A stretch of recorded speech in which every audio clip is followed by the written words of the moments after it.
Coordinator all from Trinidad Alaves. Security gets 2 points. Here's Aguilar. Muscles his way. Couldn't convert. Rebound goes to Pantaleon. Here is Nico. Sanyosa. Checks back and is moving for Andre Sabile. Idle isolation play.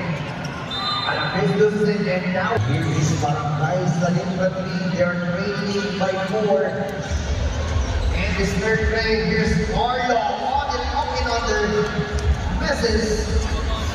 Here's Sanyosa once again. Extra pass. Soto sa mag-isahan ng Another conversion and Sanyosa with wonderful assist. They're up by 6 now. Here is Somali on the Monatal. Ryan sending it home.